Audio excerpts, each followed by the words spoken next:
Hey everyone, welcome back to the channel. In today's video, we will explore two important topics of our syllabus. But first is why do we fall ill, and second is our environment. Okay, so in this video, I have covered both MCQs as well as descriptive questions for you guys. So make sure to watch this video till end. Also, if you haven't seen my previous video on animal tissue and plant tissue, make sure to watch that one also. So let's begin today's session. The first question is the branch of science that deals with the study of the diseases is called. तो pathology वो branch है science की जिसमें हम diseases के बारे में और उनके कॉजल ऑर्गेनिज्म मतलब कि पैथोजेंस के बारे में स्टडी करते हैं. So answer is B, pathology. तो यहाँ पे कुछ डिजीजेस के बारे में लिखा गया है कि बैक्टीरियल डिजीजेस के कौन कौन से एग्जांपल है. बैक्टीरियल डिजीजेस वही जो बैक्टीरिया से कॉज होती है. For example typhoid, pneumonia, cholera, tetanus, diphtheria, tuberculosis या प्लेग. वायरस से जो डिजीजेस होते हैं that are common cold, mumps, AIDS, dengue, SARS, rabies, polio, hepatitis A या बी. प्रोटोजोआ से हो सकती है मलेरिया, स्लीपिंग सिकनेस, कालाजार या एमाइबेसिस. हेलमिंथीस मीन्स कि वॉर्म्स से हो सकती है एस्कैरिसिस एंड फिलारिसिस. वेरस फंगस जो है वो क्या कॉज कर सकता है, रिंग वॉर्म. तो इनमें से कुछ डिजीजेस के बारे में, इनका मोड ऑफ ट्रांसमिशन या फिर कॉजल ऑर्गेनिज्म, वैक्सीन, ट्रीटमेंट या लाइक डायग्नोस्टिक टेस्ट, इनके बारे में आज हम इस वीडियो में डिस्कस करेंगे. ओके, तो first question is which of the following disease is cause by bacteria. तो जो मलेरिया है वो होती है एक प्रोटोजोआ से. It is a protozoan disease जो कि किससे होती है, जो कि होती है आपकी प्लाज्मोडियम प्रोटोजोआ से. ओके, डेंगू एक वायरल डिजीज़ है, वायरस से होती है. वायरस मीजल्स जो है वो भी वायरस से कॉज होती है. तो ट्यूबरक्लोसिस जो है ये एक बैक्टीरियल डिजीज़ है, तो it is cause by bacteria. So answer is B, tuberculosis. सो यहाँ पे हम ट्यूबरक्लोसिस के बारे में बात करेंगे. Tuberculosis is infectious bacterial disease. Infectious मतलब कि ये एक इन्फेक्टेड पर्सन से एक नॉर्मल पर्सन में ट्रांसमिट हो सकती है. कैसे ट्रांसमिट हो सकते हैं, थ्रू एयरबोर्न ड्रॉपलेट. सपोज करो एक इन्फेक्टेड पर्सन एक नॉर्मल पर्सन से बात कर रहा है. ओके, इन्फेक्टेड पर्सन ने स्नीज किया और उसने अपनी कवर नहीं की नोज. ओके, तो वो जो ड्रॉपलेट्स है वो सामने वाले पर्सन को इन्फेक्ट कर सकती है. ठीक है, तो ये है mode of transmission of tuberculosis. Tuberculosis के बैक्टीरिया जो है उसका नाम है माइकोबैक्टीरियम ट्यूबरक्लोसिस. ट्यूबरक्लोसिस की वैक्सीन होती है BCG, जो कि इन्फेंट्स में ही, न्यूबॉर्न्स बेबीज जो होते हैं उसी टाइम पे लग जाती है. BCG की फुल फॉर्म होती है बेसिलस क्लैमाटिया गुएरिन वैक्सीन. ओके, और ये एक लाइव वैक्सीन होती है, मतलब कि इसमें इस वैक्सीन जो है इसमें एक वीकेंड बैक्टीरिया जो माइकोबैक्टीरियम है ट्यूबरक्लोसिस का, इस बैक्टीरिया को वीकेंड फॉर्म में इंजेक्ट करते हैं बॉडी के अंदर. ट्रीटमेंट इज डॉट्स, ये एक शॉर्ट कोर्स ट्रीटमेंट होती है. So next question is which of the following disease is cause bye a virus. Typhoid जो है ये बैक्टीरिया से कॉज होता है, कोलेरा भी बैक्टीरिया से कॉज होता है, और ट्यूबरक्लोसिस के बारे में हमने पढ़ा था ये माइकोबैक्टीरियम ट्यूबरक्लोसिस से कॉज होता है. तो आंसर इज मीजल. मीजल जो है ये एक वायरल डिजीज है. Okay, so next is AIDS. AIDS की फुल फॉर्म होती है एक्वायर्ड इम्यूनोडेफिशिएंसी सिंड्रोम. एड्स जो है ये एक वायरल डिजीज़ है जो कि कॉज होती है आपकी HIV वायरस से. HIV वायरस की फुल फॉर्म है human immunodeficiency virus. HIV virus basically क्या करता है, ये अटैक करता है किसी भी बॉडी के इम्यून सिस्टम में, इम्यून सिस्टम को वीक करता है. इम्यून सिस्टम में भी ये लिम्फोसाइट सेल्स को अटैक करता है. लिम्फोसाइट्स बॉडी में दो तरीके के होते हैं, B cell and T cell. तो जो है HIV वायरस है ये T हेल्पर सेल्स को अटैक करता है. Okay, human immunodeficiency virus जो है वो एक तरीके का क्या है, वो एक रेट्रो वायरस है. रेट्रो वायरस जो होता है ये बेसिकली क्या करता है, ये स्टोर करते हैं genetic material in the form of RNA instead of DNA. ये जेनेटिक मटेरियल जो है RNA के फॉर्म में स्टोर करके रखता है. ओके, एड्स को डिटेक्ट करने का जो टेस्ट है that is ELISA test. World AIDS day is celebrated on 1 December. So AIDS is cause by which virus. तो एड्स जो है वो आपका होता है HIV वायरस जिसकी फुल फॉर्म है human immunodeficiency virus. Okay, which cell of the human system are mainly attacked by HIV virus. तो HIV वायरस जो है इम्यून सिस्टम को अटैक करता है. इम्यून सिस्टम में भी ये लिम्फोसाइट सेल है H हेल्पर, सॉरी TH या मतलब हेल्पर सेल्स जो होते हैं उनको हेल्पर T लिम्फोसाइट सेल्स को अटैक करता है. Okay, answer is C. HIV primarily affects the system of the body. तो HIV जो है वो इम्यून सिस्टम को अटैक करता है, हमने अभी डिस्कस किया था। The virus that cause AIDS belong to which group. तो एड्स जो है वो HIV वायरस से कॉज होता है। ओके, HIV वायरस जो होता है ये आपका बिलोंग करता है रीट्रो वायरस ग्रुप से। रीट्रो वायरस जो वायरसेस होते हैं ये वो वायरसेस होते हैं जो कि क्या करते हैं, जेनेटिक मटेरियल को स्टोर करते हैं in the form of RNA instead of DNA। Okay, जो ये रीट्रो वायरस होते हैं इनके पास एक एंजाइम भी होता है दैट इज रिवर्स ट्रांसक्रिप्टेज। ये जो एंजाइम है ये क्या करता है, ये कन्वर्ट करता है RNA को into DNA inside the host body. Okay, तो ये था आपके रीट्रो वायरस के बारे में। आंसर जो है वो है answer A, retro virus. HIV virus जो है वो बिलोंग करता है रीट्रो वायरस ग्रुप से। Next we are talking about is typhoid. Typhoid भी इन्फेक्शियस डिजीज़ है, ये बैक्टीरिया से कॉज होती है। बैक्टीरिया का नाम है सल्मोनेला टाइफाइड। टाइफाइड जो है ये डाइजेस्टिव सिस्टम को अफेक्ट करते हैं मेनली, और ये स्प्रेड होता है through contaminated food and water. Typhoid को डिटेक्ट करने का टेस्ट जो है उसका नाम है वाइटल टेस्ट। सिंस टाइफाइड जो है ये एक बैक्टीरियल डिजीज़ है तो antibiotics works on typhoid bacteria. So next question is the causative organism of typhoid fever is. तो ये है आपका बी, सल्मोनेला टाइफाइड। विब्रियो क्लोरे जो है ये आपका कोलेरा करता है कॉज। प्लाज्मोडियम विवेक्स जो है ये मलेरिया का आपका प्रोटोजोआ है। माइकोबैक्टीरियम ट्यूबरक्लोसिस जो है ये ट्यूबरक्लोसिस कॉज करता है। So answer is B, salmonella typhoid. Next question is which diagnostic test is commonly use to detect typhoid fever. तो इसका आंसर है आपका वाइटल टेस्ट। एलिसा टेस्ट जो है ये डायग्नोस्टिक टेस्ट है for the AIDS. So answer is A, Widal test. Next disease we are talking is about diphtheria. ये भी इन्फेक्शियस बैक्टीरियल डिजीज़ है। ये जो डिप्थीरिया है बेसिकली रेस्पिरेटरी ट्रैक्ट को अफेक्ट करती है। Okay, affects the throat and the upper respiratory tract. ये भी एक इन्फेक्शियस डिजीज़ है, ये एयरबोर्न ड्रॉपलेट्स के थ्रू इन्फेक्टेड से नॉन इन्फेक्टेड पर्सन में ट्रांसमिट हो सकती है and it is caused by corynebacterium diphtheria. Okay, diphtheria जो है इसकी वैक्सीन होती है DPT। ये एक कॉम्बिनेशन वैक्सीन है। जो DPT है ये 3 हार्मफुल बैक्टीरियल डिजीज़ को प्रिवेंट करती है बॉडी से। 3 जो हार्मफुल डिजीजेस है वो है आपकी डिप्थेरिया, P से पर्टुसिस एंड T से टेटनस। ये तीनों ही आपकी बहुत सीरियस बैक्टीरियल डिजीज़ होती है, और जो ये DPT वैक्सीन होती है आपको प्रिवेंट इन तीनों बैक्टीरियल डिजीजेस से करते हैं। So DPT is a example of combination vaccine. Okay, so question related to diphtheria topic is diphtheria is cause by. तो डिप्थीरिया जो है आपका बैक्टीरिया से कॉज होता है। कौन सा बैक्टीरिया है, corynebacterium diphtheria. Okay, so answer is B. Diphtheria mainly affects the. तो डिप्थीरिया जो है हमने डिस्कस किया था ये throat and upper respiratory tract को अफेक्ट करता है, और ये आपकी एक इन्फेक्शियस डिजीज़ है, इन्फेक्शियस बैक्टीरियल डिजीज़ है। Okay, which vaccine provide protection against diphtheria. तो DPT वैक्सीन जो है ये आपको प्रोवाइड करती है prevention against 3 serious bacterial diseases जिसके बारे में हम बात की थी। पहली है आपकी डिप्थीरिया, सेकेंड है पर्टुसिस और थर्ड इज टेटनस।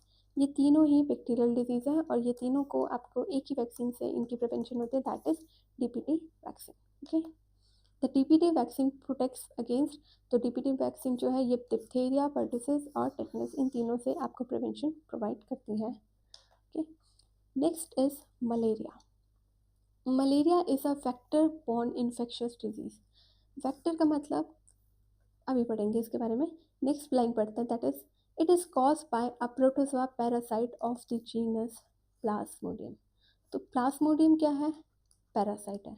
ओके, ये जो पैरासाइट है ये किसी की बॉडी में रहता है। ओके, तो ये एक मॉस्किटो है जिसकी बॉडी में रहता है, दैट इज फीमेल एनोफ्लीज। तो फीमेल एनोफ्लीज जो है ये वेक्टर हुआ फॉर दी प्लाज्मोडियम। ओके, तो इसलिए मलेरिया जो है ये वेक्टर बॉर्न इन्फेक्शन डिजीज़ है। ओके, ये प्रोटोजोआ से होती है, उस प्रोटोजोआ का नाम है प्लाज्मोडियम।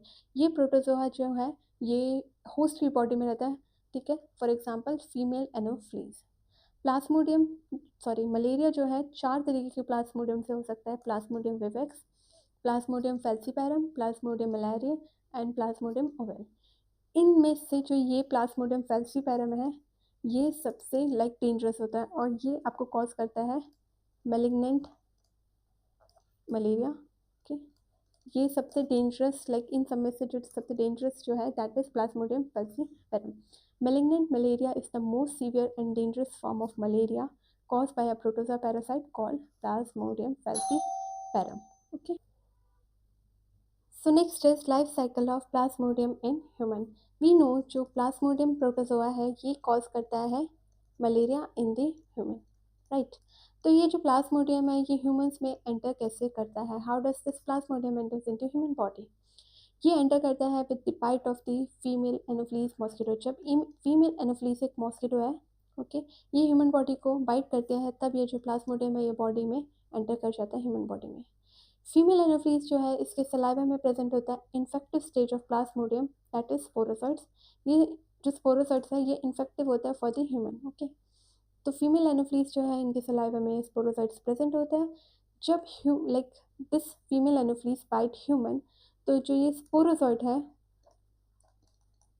ये सलाइवा में से कहाँ पे एंटर हो जाता है? ये एंटर हो जाता है ह्यूमन के ब्लड स्ट्रीम में। ओके, तो जब फीमेल एनोफ्लीज ने बाइट किया तो sporozoites enter into human blood. Okay, अब ह्यूमन ब्लड के बाद जो ये स्पोरोजॉइट्स है ये एंटर करते हैं इनटू द लिवर सेल या फिर हेपेटोसाइट सेल। तो नाउ दिस स्पोरोजॉइट्स जो है ये एंटर कर चुके हैं किसमें? लिवर सेल में। लिवर सेल में एंटर करने के बाद they perform asexual reproduction through multiple fission. Okay, यहाँ पे ये जो स्पोरोजाइट्स है ये क्या कर रहे हैं? ये मल्टीप्लाई कर रहे हैं और क्या कर रहे हैं? ये फॉर्म हो चुके हैं अब मीरोसाइट्स। तो स्पोरोसाइट्स लिवर में जाके मल्टीप्लाई होके फॉर्म हो चुके हैं मीरोसाइट्स। मीरोसाइट्स लीव द लिवर, मीरोसाइट्स लिवर को लीव करते हैं and enter into RBC. RBC में एंटर करने के बाद वी नो आरबीसी में एक पिगमेंट होता है that is called haemoglobin, right? तो ये मीरोसाइट्स हीमोग्लोबिन को डाइजेस्ट करते हैं और एक टॉक्सिक रिलीज करते हैं जिस टॉक्सिक का नाम है हीमोसाइन।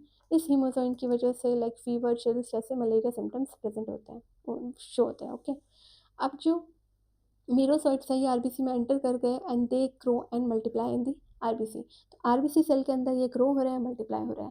इस वजह से जो आरबीसी का सेल है वो क्या हो जाएगा? ओवर क्राउडेड हो जाएगा और ओवर क्राउडेड होने की वजह से जो आरबीसी का सेल है वो बर्स्ट आउट हो जाएगा, रप्चर हो जाएगा, राइट? इस वजह से जो मीरोसाइट्स है ये पूरे किसमें फैल जाएंगे? ब्लड स्ट्रीम में फैल जाएंगे। नाउ इज कि सम पैरासाइट्स फॉर्म गैमेटोसाइट्स। तो कुछ पैरासाइट्स जो प्लाज्मोडियम के होते हैं ये क्या फॉर्म करते हैं? गैमेटोसाइट्स फॉर्म करते हैं इन दी ब्लड। जो ये गैमेटोसाइट है ये इन्फेक्टिव स्टेज है प्लाज्मोडियम की फॉर दी मॉस्किटो। अब किसी मॉस्किटो ने इस ह्यूमन को, इस इन्फेक्टेड ह्यूमन को बाइट किया, ओके, और इस ह्यूमन के ब्लड में क्या आते हैं? गैमेटोसाइट्स। ये गैमेटोसाइट्स किस में एंटर करके? ये गैमेटोसाइट्स एंटर करके फीमेल एनोफ्लीज मॉस्किटो के सलाइवा में। ओके, अब जब ये फीमेल एनोफ्लीज के सलाइवा में चले गए वहाँ से ये उसके डाइजेस्टिव अंदर जाएंगे और अंदर जाके ये गैमेटोसाइट से वापस क्या फॉर्म हो जाएंगे? स्पोरोसाइट्स, और स्पोरोसाइट से वापस ये सलाइवा में प्रेजेंट हो जाएंगे और इस तरीके से जो ये फीमेल एनोफ्लीज होगी फिर से फर्दर किसी एक को इन्फेक्ट करेंगे और इस तरीके से लाइफ साइकिल चलती है प्लाज्मोडियम की। Okay, so next question related to plasmodium is which stage of plasmodium enters the human body through mosquito bite? तो ये है sporozoite. Sporozoite is present in the saliva of the female anopheles. जब female anopheles bite करती है तो sporozoite enter into the human blood. Okay, the parasite of malaria mainly infects. तो malaria का जो पैरासाइट है प्लाज्मोडियम ये अफेक्ट करता है liver and the RBCs of human. Which species of plasmodium causes the most severe form of malaria? तो ये 4 species थी प्लाज्मोडियम की, हमने डिस्कस किया था।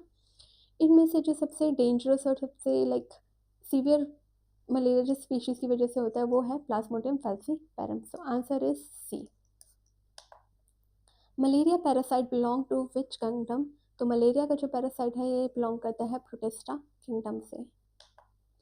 The infective stage of plasmodium for mosquito is, तो मॉस्किटो के लिए जो इन्फेक्टिव स्टेज है प्लाज्मोडियम की दैट इज गेमेटोसाइट, और ह्यूमंस के लिए is sporozoite. Okay, so answer is C, gametocyte.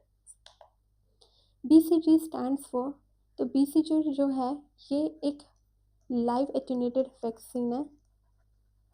इसमें बेसिकली लाइक डेडली नहीं कह सकते, मतलब वीकेंड फॉर्म ऑफ जो बैक्टीरिया है उसको इंजेक्ट किया जाता है ह्यूमन बॉडी के अंदर। ओके, ये जो वैक्सीन है ये न्यू बॉर्न्स में इंजेक्ट की जाती है। ओके, ये बेसिकली ट्यूबरक्लोसिस की प्रिवेंशन के लिए होती है।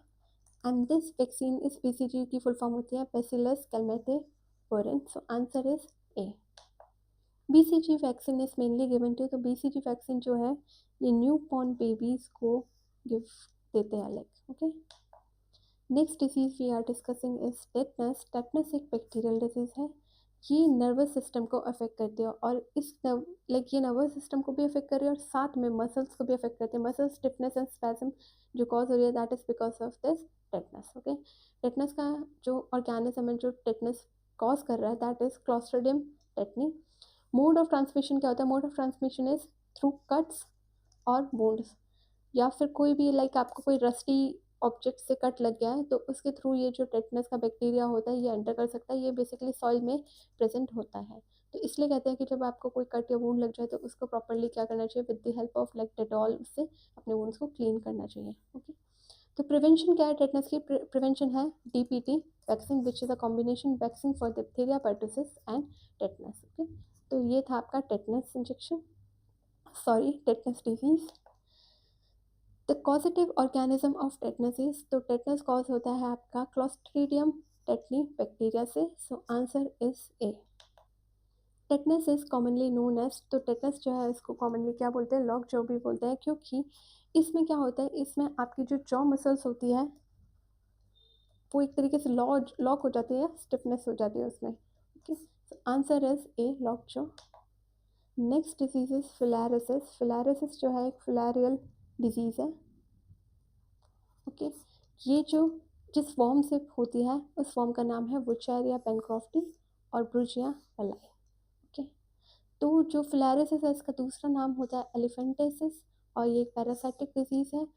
ये जो पैरासाइट होता है ये प्रेजेंट होता है बेसिकली आपके एक मॉस्किटो जिसका नाम है क्यूलिक्स मॉस्किटो, और इस क्यूलिक्स मॉस्किटो की बाइट से जो ये पैरासाइट है ये इंजेक्ट हो जाता है किसी भी पर्सन की बॉडी में, और उसको क्या कर देता है, उसको कॉज कर देता है एलिफेंटाइसिस। तो इसका मेन सिम्टम क्या है? मेन सिम्टम होता है इसमें स्वेलिंग आ जाती है लेग्स में, आंख में और जेनिटल्स एरिया में। तो क्वेश्चन फिलैरिसिस से रिलेटेड है। फिलैरिसिस इज कॉज्ड बाय, तो फिलैरिसिस जो है पैरासाइटिक वॉर्म से होता है।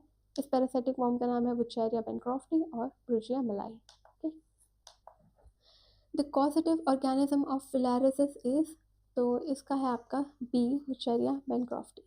प्लाज्मोडियम जो है ये मलेरिया कॉज करता है। सैल्मोनेला टाइफाइड जो है टाइफाइड, एंड विब्रियो क्लोराई जो है ये cholera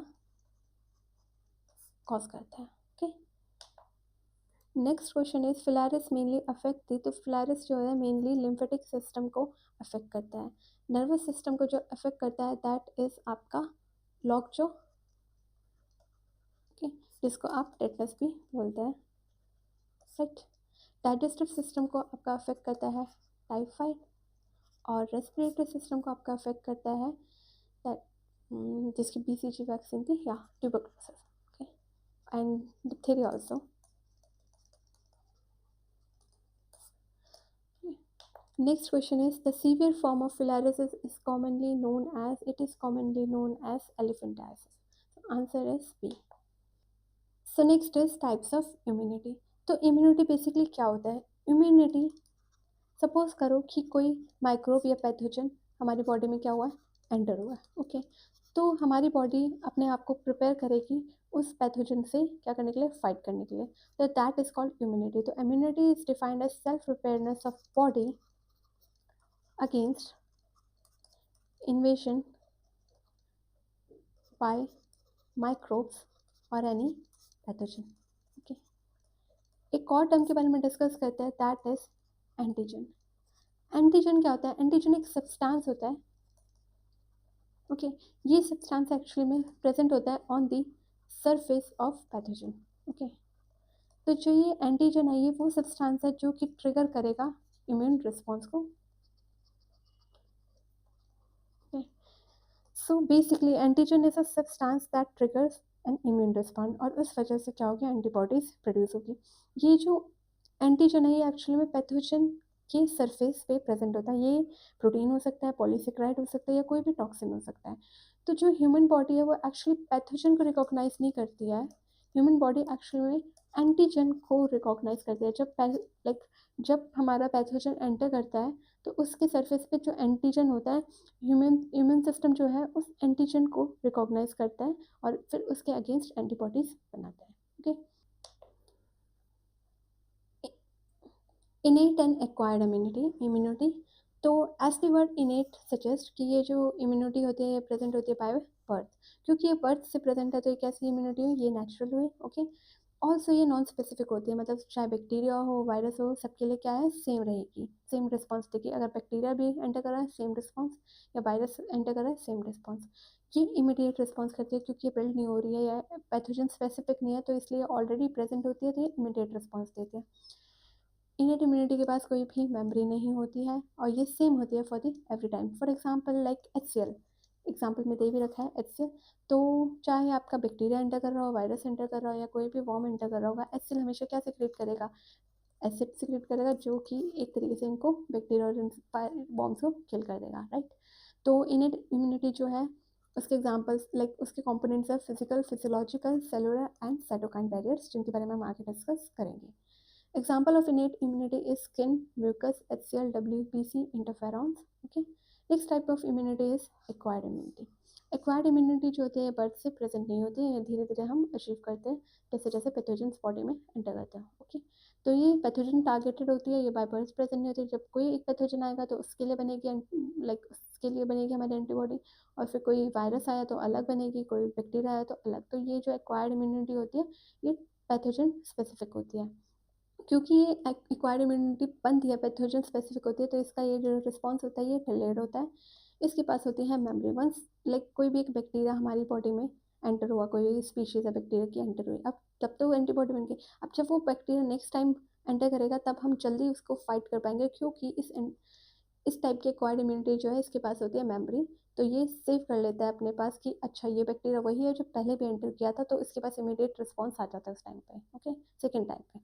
stronger on the repeated exposure, यही बात की थी कि फर्स्ट टाइम जब कोई बैक्टीरिया कोई लाइक कोई फॉर्म है बैक्टीरिया की कुछ एक पर लाइक फर्स्ट टाइम जो बैक्टीरिया कोई एंटर किया है, कोई भी स्पीशीज बैक्टीरिया की एंटर करी, ओके उस टाइम पे तो ये डिलेड रिस्पॉन्स करेगी क्योंकि इसे पहचानने में, उसके एंटीजन्स को पहचानने में से टाइम लगेगा कि किस टाइप की एंटीबॉडी फॉर्म करनी है। बट नेक्स्ट टाइम जब वो सेम बैक्टीरिया एंटर करेगा इस टाइम पे इसके पास ये एकदम स्ट्रॉन्ग रिस्पॉन्स देगी क्योंकि इसके पास है मेमोरी और ये जल्दी से पहचान लेगी कि ये तो वही और इससे किस तरीके से फाइट करना है सब पता है, ओके तो इसमें एग्जांपल आते हैं आपके B cells, T cells and antibodies, okay vaccination and previous infection आदि एग्जांपल ऑफ दिस इम्यूनिटी। तो अब हम बात कर रहे हैं इनेट इम्यूनिटी की। तो इनेट इम्यूनिटी को हम जेनेटिक इम्यूनिटी भी बोल सकते हैं, genetic as well as innate immunity. तो इसका सबसे पहला टाइप आता है आपका physical barrier, okay physical barrier में आते हैं स्किन, ओके या फिर म्यूकस मेम्ब्रेन। तो जो म्यूकस मेम्ब्रेन है, स्किन तो आपको पता ही है कि स्किन जो है लाइक इसके सेल्स इतने क्लोजली पैक्ड है कि बाहर से कोई भी पैथोजन स्किन के थ्रू अंदर एंटर नहीं कर पाता है, राइट। तो ये आपका फर्स्ट फिजिकल बैरियर हुआ। दूसरा है म्यूकस मेम्ब्रेन्स। तो हमारे जितने भी लाइक GI ट्रैक्ट हुआ, रेस्पिरेटरी ट्रैक्ट हुआ, ओके फ्रॉम नोज लाइक, और या फिर यूरोजेनिटल ट्रैक्ट हुआ है, ओके यहाँ पे प्रेजेंट होते हैं आपका म्यूकस। तो म्यूकस क्या करता है? म्यूकस इस kind of moist, okay moist area, और ये बेसिकली क्या करता है? ये ट्रैप कर सकता है पैथोजन को। तो इस तरीके से कुछ प्रिवेंशन आपको पैथोजन से मिलती है through the physical barriers. Second type is physiological barrier. तो फिजियोलॉजिकल बैरियर में आपके आते हैं केमिकल्स जो कि पैथोजन को डिस्ट्रॉय कर सकें। For example stomach in HCl, अगर हमारा कोई पैथोजन स्टमक तक पहुंच चुका है तो HCl भी नो कि बहुत स्ट्रॉन्ग एसिड है तो वो क्या कर सकता है? उस पैथोजन को लाइक किल कर सकता है। ओके, सेकेंड जो है इसके अंदर that is saliva and tears. तो जो टीयर्स होते हैं इसमें प्रेजेंट होते हैं लाइसोसाइम। ओके, जो ये लाइसोसाइम होता है ये एंटी बैक्टीरियल होता है नेचर में। तो इस तरीके से ये सलाइवा और जो टीयर्स है ये भी आपको प्रोटेक्ट कर सकते हैं थ्रू लाइक पैथोजन से। Okay, third type is cellular barrier. We know कि हमारी बॉडी में होते हैं WBCs। WBCs is white blood cell. Okay, white blood cells जो होते हैं ये आपको लाइक पैथोजन से फाइट करने में हेल्प करते हैं, राइट।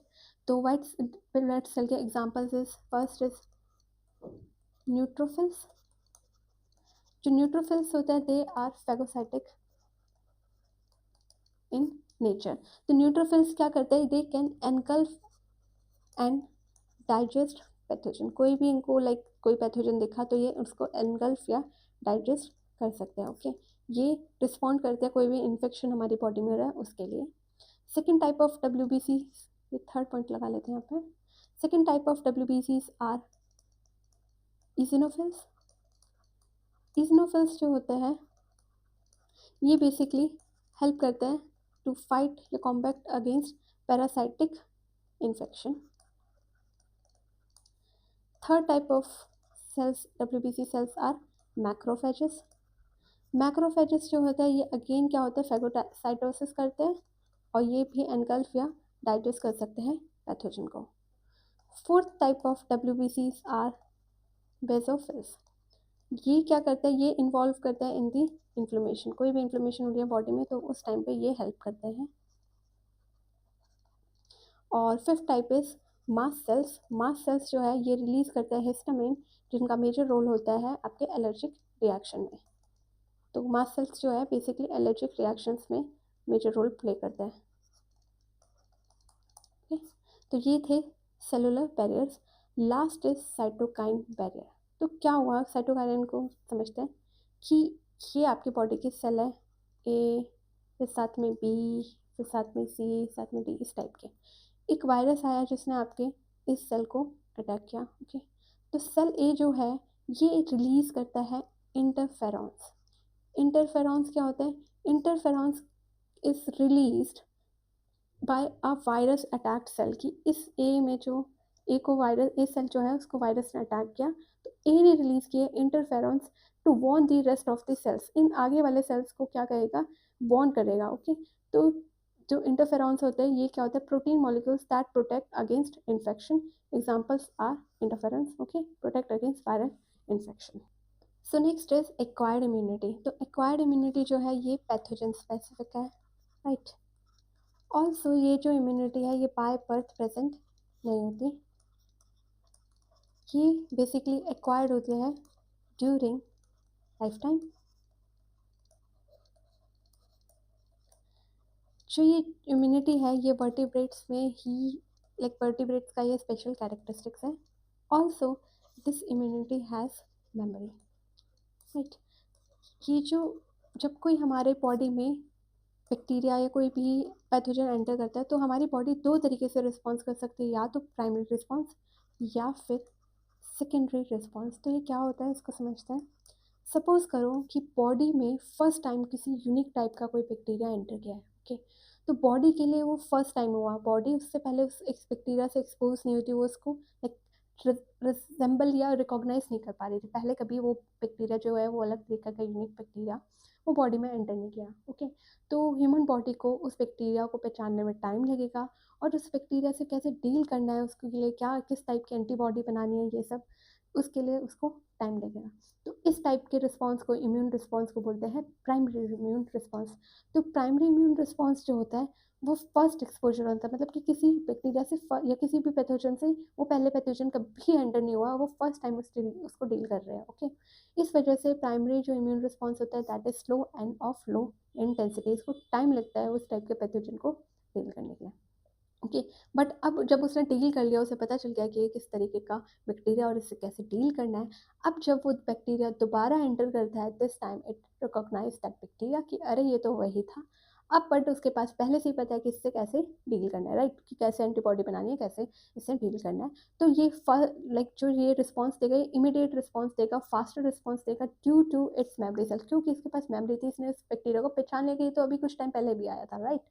तो when a pathogen enters again, तो इस टाइप के एक्सपोजर को बोलते हैं सेकेंड एक्सपोजर, और इस टाइप की जो हमारी इम्यून बॉडी है, लाइक इम्यून सिस्टम जो इस टाइप के बैक्टीरिया को रिस्पॉन्स करता है, उसको बोलते हैं सेकेंडरी इम्यून रिस्पॉन्स। ओके, तो जो हमारे सेल्स इन्वॉल्व होते हैं इम्यून रिस्पॉन्स में, मतलब कि बैक्टीरिया को, कौन से जो सेल्स है जो हमारे रिस्पॉन्सिबल होते हैं इन टाइप के पैथोजेंस को फाइट करने के लिए, दैट आर बी लिम्फोसाइट्स और टी लिम्फोसाइट्स। तो B and T lymphocytes are type of WBC cells. Okay, B lymphocytes जो होते हैं ये प्रोड्यूस करते हैं एंटीबॉडीज़ को, और ये पैथोजेंस को ब्लड में फाइट करता है, right. Whereas T cells जो होते हैं ये एंटीबॉडीज़ नहीं बनाते, बट ये बी सेल्स को हेल्प करते हैं ताकि ये उन सेल्स को क्या कर सकें, डिस्ट्रॉय कर सकें।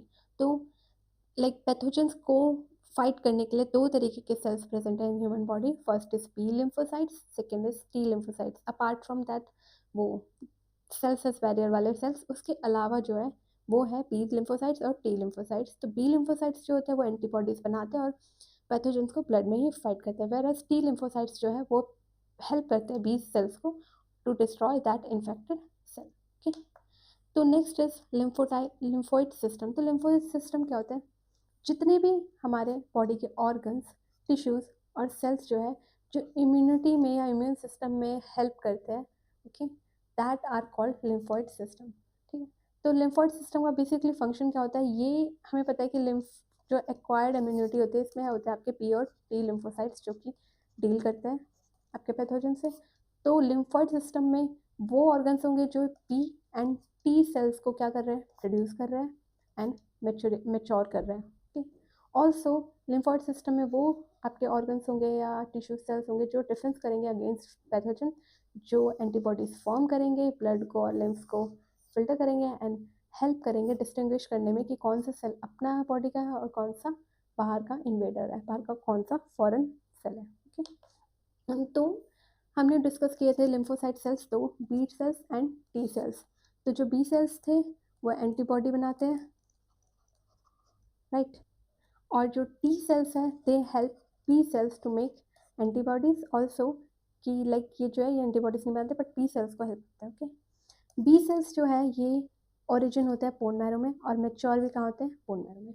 बट जो टी सेल्स होता है ये आपके बोन मैरो में ओरिजिनेट होता है और आपके मेच्योर होता है थाइमस में। ओके, तो इसलिए जो आपका बोन मैरो है and thymus, okay, both are primary lymphoid organs. Primary lymphoid organs वो ऑर्गन्स होंगे जहाँ पे लिम्फोसाइट्स फॉर्म हो रहे हो, मैच्योर हो रहे हैं। तो बोन मैरो और थाइमस है जिनमें बी सेल्स फॉर्म और मैच्योर हो रहे हैं, तो ये आपका प्राइमरी लिम्फोइड ऑर्गन हुआ। ओके, सेकेंडरी लिम्फोइड ऑर्गन्स कौन से हुए, सेकेंडरी लिम्फोइड ऑर्गन्स वो होंगे जहाँ पे आपके मैच्योर लिम्फोसाइट्स क्या कर रहे हैं, एंटीजेंस, मतलब कि जो एक फॉरेन मटेरियल है, फॉरेन इन्वेडर है, उसके जो एंटीजेंस हैं उसके साथ इंटरेक्ट कर रहे हैं और इम्यून रिस्पॉन्स दे रहे हैं। ओके, तो सेकेंडरी लिम्फोइड ऑर्गन्स के example is lymph nodes, spleen, tonsils, pairs, patches. Okay, so question related to immunity is immunity that is present in the body from birth is called, तो ये है आपकी acquired नहीं, इनेट immunity. तो innate immunity जो होती है वो प्रेजेंट होती है आपकी by birth. Next is injection of ready made antibodies into the body provides. तो इंजेक्शन जो होता है वो उनमें एंटीबॉडीज हो, रेडी इंजेक्शन जिनमें रेडी मेड एंटीबॉडीज हो, तो वो किस टाइप की इम्यूनिटी होती है, दैट इज आर्टिफिशियल ऑब्वियसली, क्योंकि वो बाय बर्थ नहीं है। ऑल्सो पैसिव इम्यूनिटी, तो answer is B, artificial passive immunity. Next is interference are, तो इंटरफेरेंस वो प्रोटीन्स होता है जो कि वायरस इन्फेक्टेड सेल प्रोड्यूस करता है to warn the other cells. Okay, कि लाइक अदर सेल्स को वॉर्न करता है कि मैं तो लाइक चला गया हूँ बट यू हैव टाइम, तुम प्रिपेयर कर लो अपने आप को इस इस पर्टिकुलर पैथोजन के लिए। तो इंटरफेरेंस एक टाइम की मैसेजेस हुआ है जो कि virus infected cells other cells को प्रोवाइड करता है। Okay, physiological barrier are part of, तो जो फिजियोलॉजिकल बैरियर है ये आपके पार्ट होता है फर्स्ट लाइन ऑफ डिफेंस के। विच of the following is an example of physical barrier? तो फिजिकल बैरियर का एग्जाम्पल है आपका स्किन। स्टमक जो है ये है फिजियोलॉजिकल बैरियर। इंटरफेरेंस जो है ये आपके होते हैं साइटोकाइनेज एज बैरियर, एंड एंटीबॉडीज जो होते हैं ये आपके एक्वायर्ड इम्यूनिटी के अंडर आते हैं। Okay, next question is which of the following is an example of physiological barrier? तो hair on skin physical barrier, skin epidermis physical barrier, platelets जो होंगे ये आपके सेलस बैरियर में आ जाएंगे। तो स्टमक हाइड्रोक्लोरिक एसिड जो है it is an example of your physiological barrier. So answer is B. Which of the following cells are involve in cellular barrier? तो सेलुलर बैरियर में आपके आते हैं न्यूट्रोफिल्स। जितने भी आपके WBCs होते हैं, न्यूट्रोफिल्स हो गया, बेसियोफिल्स हो गए, इजनोफिल्स हो गए, मैक्रोफेजेस हो गए, मास्ट सेल्स हो गए, ये सारे आपके किस में आते हैं? सेलुलर बैरियर्स के अंडर आते हैं। Next question is macrophages help in immunity mainly by? तो मैक्रोफेजेस जो होते हैं सेल्स दे आर लाइक ये एनगल्फ कर सकते हैं, ये डाइजेस्ट कर सकते हैं पैथोजेंस को, they engulf and digest pathogens, ये फैगोसाइटोसिस परफॉर्म करते हैं। साइटोकाइंस आर, साइटोकाइंस सिग्नल्स थे जो कि like virus infected cell next cell को इन्वॉर्न करने के लिए देता है। Okay, so it is a small signalling protein of the immune system. So answer is B. Which of the following organ is a primary lymphoid organ? तो primary lymphoid organ वो होंगे जहाँ पे बी एंड टी सेल्स क्या हो रहे हो, या तो बिल्ड हो रहे हो, ओके, या तो बिल्ड हो रहे हो मतलब ग्रो, और या फिर मेच्योर हो रहे हो, यहाँ जहाँ पे इनका ओरिजिन हो या फिर मेच्योर हो। तो ऐसे लिम्फॉइड जो ऑर्गन्स होते हैं उनको बोलते हैं प्राइमरी लिम्फॉइड ऑर्गन, और इसका एग्जाम्पल है आपका bone marrow and thymus. So answer is your C, thymus. The site of the maturation of the T lymphocytes? तो बी एंड टी दोनों का ओरिजिन बेसिकली आपका होता है बोन मैरो से, बट जो मैच्योरेशन है बी सेल्स की, तो मैच्योरेशन भी बोन मैरो में होती है, बट जो टी सेल्स होते हैं इनकी मैच्योरेशन होती है थाइमस में। तो टी लिम्फोसाइट्स जो होते हैं ये मैच्योर होते हैं in thymus. Answer is B, thymus. Which of the following is a secondary lymphoid organ? तो सेकेंडरी लिम्फॉइड ऑर्गन वो होता है जहाँ पे आपके बी एंड टी क्या कर रहे हैं, पैथोजेंस के एंटीजेंस के साथ रिस्पॉन्ड कर रहे हैं, उनको रिएक्ट कर रहे हैं। तो इसका आपका एग्जाम्पल है spleen. So answer is C, spleen. The largest lymphoid organ in the body is, the largest lymphoid organ is the body is spleen. So types of antibodies. The antibodies क्या होते हैं? Antibodies something built by our immune system, okay, to fight against invaders. So antibodies are basically special proteins, special proteins जो कि किसने बनाया है? Which are produced by B lymphocytes. Lymphocytes जो है they are type of WBC cell. Lymphocytes दो होते हैं, B lymphocytes and T lymphocytes. B lymphocytes antibody produce करते हैं and T helps B lymphocytes. Okay, तो antibodies are special proteins made by your B lymphocytes, produce by your B lymphocyte to identify and fight harmful invaders like bacteria और virus. Okay, antibodies जो है इनका दूसरा नाम होता है immunoglobulin. 5 types की एंटीबॉडीज होती है, IgG, IgA, IgM, IgE and IgA। So first is IgG। IgG जो है it is the most abundant antibody. ये जो एंटीबॉडी है it can cross placenta to protect foetus. हमें पता है कि जब हमारी like when pathogen enters first time, जब हम कोई भी पैथोजन है हमारी बॉडी में फर्स्ट टाइम एंटर करता है, तो उस टाइम पे हमारा इम्यून सिस्टम जिस तरीके से रिस्पॉन्स करता है उसको बोलते हैं हम प्राइमरी रिस्पॉन्स। ओके, तो प्राइमरी रिस्पॉन्स जो है उस टाइम पे जो एंटीबॉडी टेक करती है part, that is IgM। So during primary response, तो उस टाइम पे जब फर्स्ट टाइम पे कोई भी लाइक इन्वेडर आ रहा है, एंटर कर रहा है, उस टाइम पे जो एंटीबॉडी प्रोड्यूस होती है फर्स्ट टाइम पे that is IgM। IgM provides early defence. Okay, अब क्या हुआ है, बैक्टीरिया दोबारा से एंटर हुआ है, तो उस टाइम पे जो बॉडी है ये देखिए सेकेंड रिस्पॉन्स। सेकेंड रिस्पॉन्स जो होता है ये इमीडिएट होता है, हाइटेंड रिस्पॉन्स होता है और शॉर्ट टाइम में बनता है, राइट। तो इस टाइम पे जो एंटीबॉडी प्रोड्यूस होगी दैट इज IgG। तो IgG is dominant antibody in the secondary response. Secondary response में IgG और प्राइमरी रिस्पॉन्स में IgM. Okay. Second type is IgA. IgA is found in secretions like saliva, tears, milk, mucus. ये milk में भी present होती है, तो ये मदर्स के फर्स्ट मिल्क जिसको कोलेस्ट्रॉम बोलते हैं उसमें भी प्रेजेंट होती है. ओके, नेक्स्ट हमने IgM बात कर लिया, ये प्राइमरी रिस्पॉन्स में के लिए रिस्पॉन्सिबल होती है. Fourth type is IgE.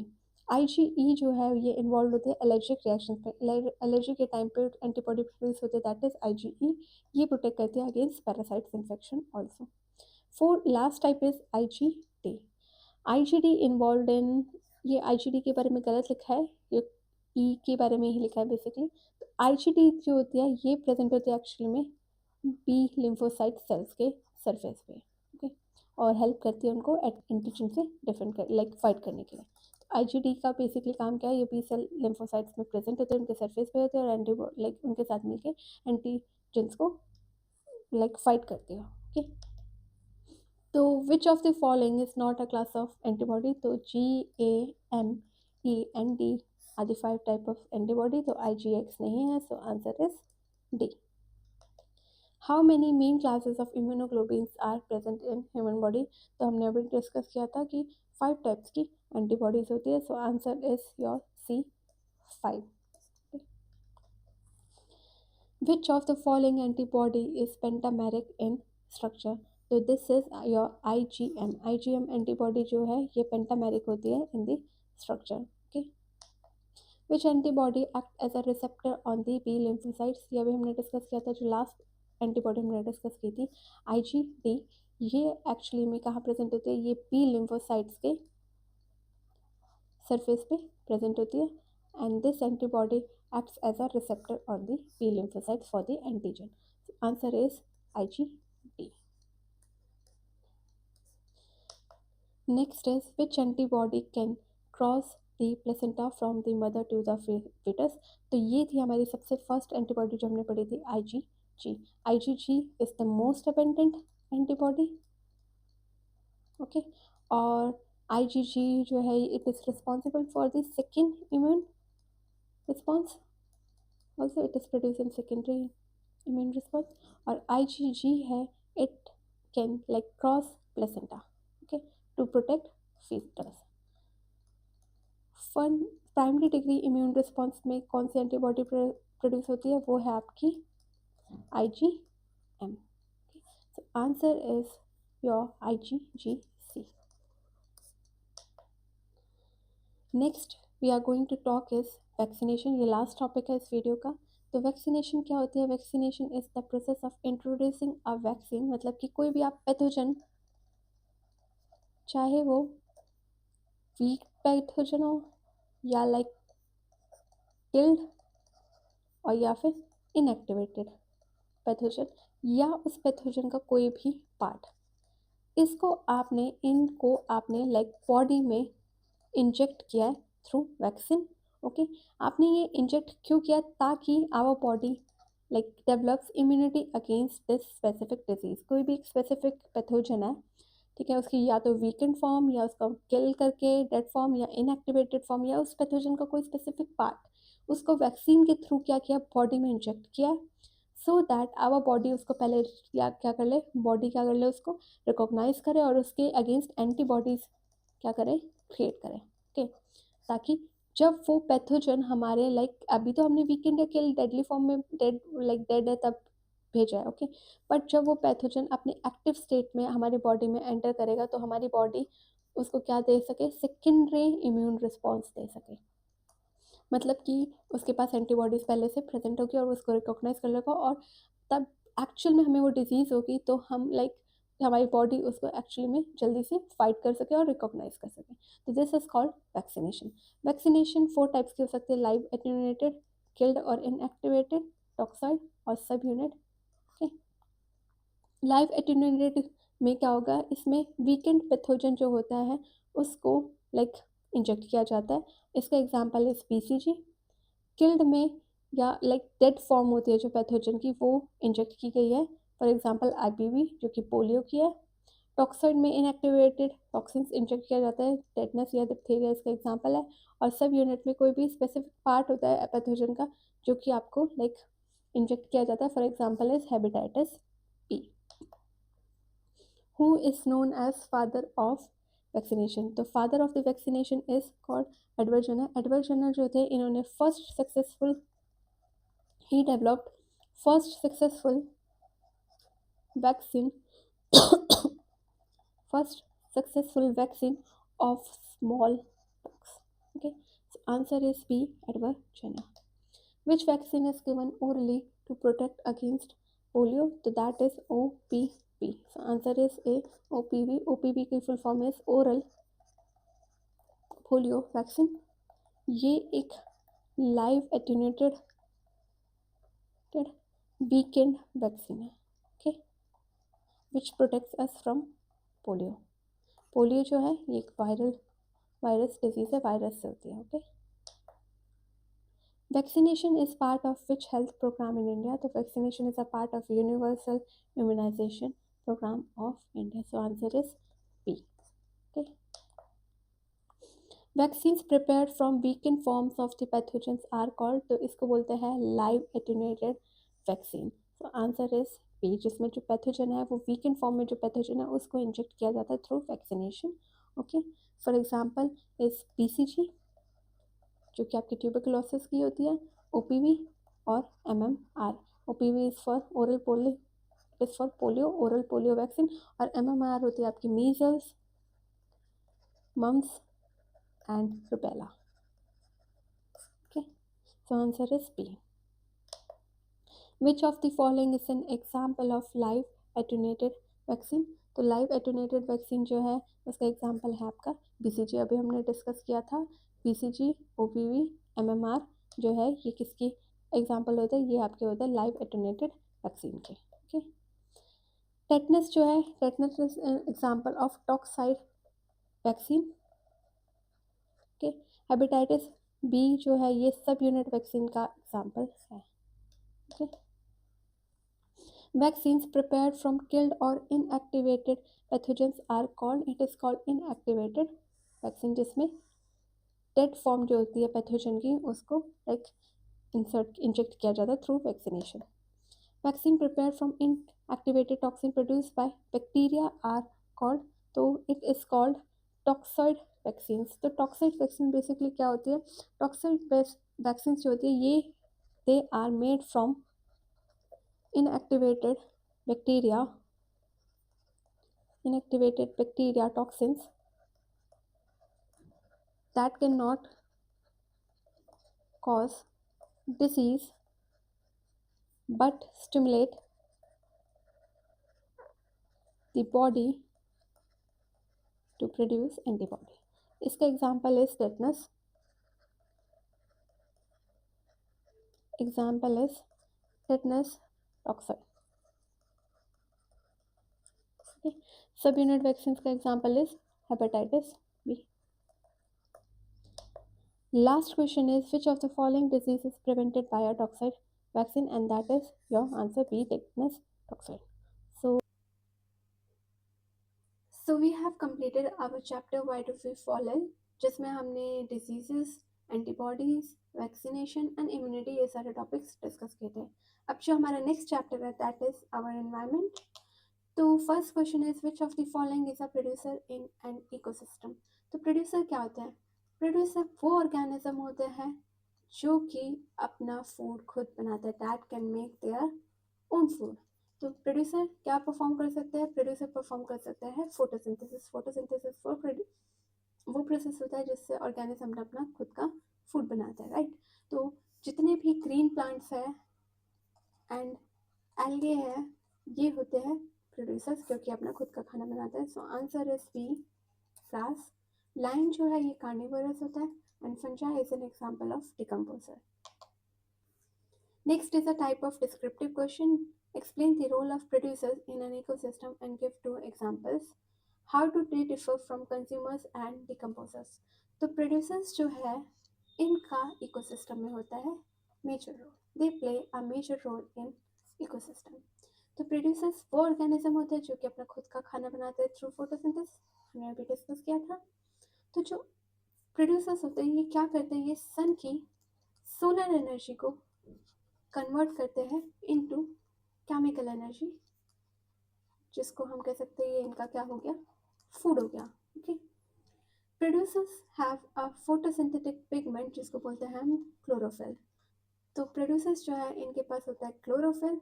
तो chlorophyll, water, carbon dioxide and sunlight, इन चारों का यूज करके producers make their own food.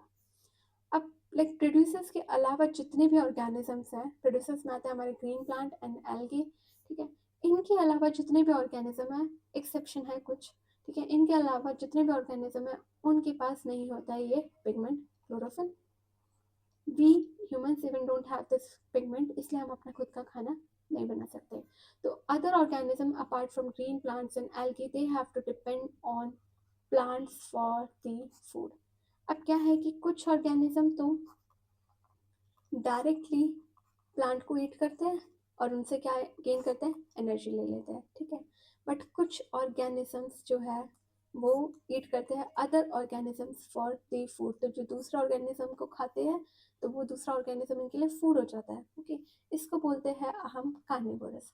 तो कार्निवोरस जो है, these are the organism that eat other organisms for the food. और हर्बीवोरस वो ऑर्गेनिजम्स होते हैं जो कि प्लांट को ईट करते हैं और प्लांट से एनर्जी ऑब्टेन करते हैं।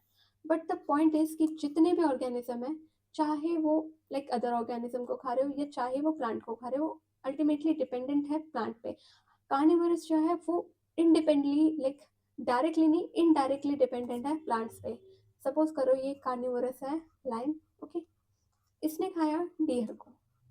डियर जो है ये खाता है प्लांट को, ओके। तो डियर जो है हर्बीवोरस है। तो डियर ने अपनी एनर्जी किससे गेन की, प्लांट से की, ओके। डियर ने जो अपनी एनर्जी गेन की वो किससे की, प्लांट से की। और लायन ने किससे की, डियर से। तो लाइक इनडायरेक्टली ही सही, but this line is also dependent on the plant. अगर प्लांट नहीं होते तो डियर भी नहीं होता, क्योंकि डियर भूखा मर जाता वो, क्योंकि हर्बीवोरस है। तो फिर लायन किसको खाता। तो अल्टीमेटली जितने भी ऑर्गेनिजम्स हैं वो डायरेक्टली या इनडायरेक्टली किस पे डिपेंडेंट है, प्लांट पे डिपेंडेंट है। इसलिए plants are the base of the food chain because they provide energy for all other organisms in the ecosystem. तो प्लांट्स जो है ये ऑटोट्रॉफ्स होते हैं क्योंकि अपना खुद का खाना बना सकते हैं। कंज्यूमर्स हर्बीवोरस हो सकते हैं या कार्निवोरस हो सकते हैं। अगर जो कंज्यूमर्स हैं वो प्लांट को ईट कर रहा है directly, then it will be herbivorous. और अगर ऑर्गेनिज्म किसी दूसरा ऑर्गेनिज्म को खा रहा है, then it will be carnivorous. Decomposers जो होते हैं ये ईट करते हैं डेड एंड डिकेइंग ऑर्गेनिज्म और उनसे न्यूट्रिएंट्स एब्सॉर्ब करते हैं। For example your fungi and bacteria. Next is ozone depletion is mainly caused bye, ozone जो है ये डिप्लीट होती है because of CFC। Ozone present होती है आपके एटमॉस्फेयर में, ओके। CFC जो है ये प्रेजेंट होती है इन रेफ्रिजरेटर्स, एसीज, ओके। अगर CFC जो है इनमें से लीक हो जाए तो ये कहाँ रीच आउट होगी, ये रीच हो जाएगी आपके एटमॉस्फेयर में, ओके। और एटमॉस्फेयर में पहुंच के ये करती है break down of the ozone molecule, और इस वजह से होती है ozone depletion. So ozone depletion is mainly caused by CFCs.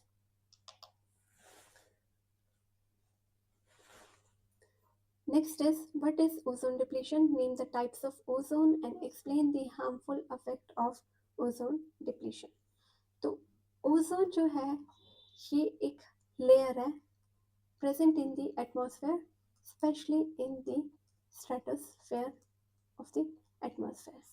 Ozone जो है it plays a major role in the environment. Ozone जो है ये लाइक ब्लॉक करती है, एब्जॉर्ब करती है harmful incoming UV radiation from the sun. Sun जो है वहाँ से आते हैं हार्मफुल यूवी रेडिएशंस, ओके। इस यूवी रेडिएशन को अर्थ से रीच आउट होने से ये प्रोटेक्ट करती है, मतलब अर्थ तक नहीं पहुँच पाती UV radiation because of the ozone जो कि एटमॉस्फेयर में प्रेजेंट है। वहाँ पे इस यूवी रेडिएशन को 99% ऑफ द यूवी रेडिएशन को ब्लॉक या एब्जॉर्ब कर लेते हैं and prevented from reaching earth surface air, okay.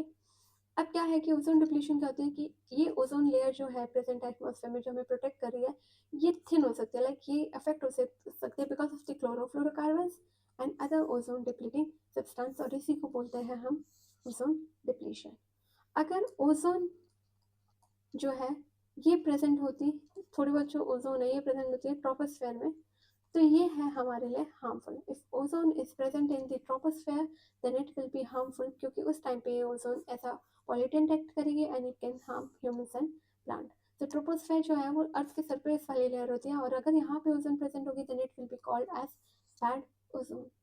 But अगर ओजोन स्ट्रेटोस्फेयर लेयर में प्रेजेंट होगी then it will be good for us, और इसको बोलेंगे good ozone because it will protect life by absorbing ultraviolet radiation. Ozone like ozone troposphere में present होगी तो ये पॉल्यूटेंट की तरह एक्ट करेगी, और ओजोन अगर स्ट्रेटोस्फेयर में प्रेजेंट होगी तो it will protect us from harmful UV radiation. तो ये जो रिव्यू रेडिएशन है हमने बोला है कि ये बहुत हार्मफुल होती है, ओके, और ओजोन का होना एटमॉस्फेयर में इज वेरी इंपॉर्टेंट। अगर ओजोन नहीं होती तो ये यूवी रेडिएशन क्या कॉज कर सकती है? तो ये कॉज कर सकती है, it can cause skin cancer, snow blindness and cataracts in the humans, okay. Also जो ये यूवी रेडिएशन है ये डैमेज कर सकती है प्लांट्स को and reduce crop yields. Ozone ये यूवी रेडिएशन जो है it is very harmful for aquatic life also, especially planktons. Plankton present होते हैं on the photic zone of the ocean. तो प्लैंक्टॉन्स जो है वो रिस्पॉन्सिबल होते हैं for the producing 50% of the oxygen on the earth. Earth की 50% जो ऑक्सीजन है वो कौन प्रोड्यूस कर रहा है? प्लैंक्टन। और अगर प्लैंक्टन को यूवी रेडिएशन हार्म करेगी तो इस वजह से ओजोन लाइक ऑक्सीजन की भी कमी हो सकती है। So ozone is very important for us. Next is thickness of the ozone layer is measured in. तो ओजोन लेयर की थिकनेस मेजर होती है टॉप्सन यूनिट में। वर्टिकली कितनी ओजोन लाइक वर्टिकली ओजोन की कितनी लेयर है उसको बोलते हैं हम Dobson unit. Which layer of the atmosphere in the ozone layer is located in. तो ओजोन जो लेयर है वो किस में प्रेजेंट होती है? वो होती है आपकी स्ट्रेटोस्फेयर में। ट्रोपोस्फेयर में अगर प्रेजेंट होगी तो ये बोली जाएगी bad ozone. A pollutant can be defined as it.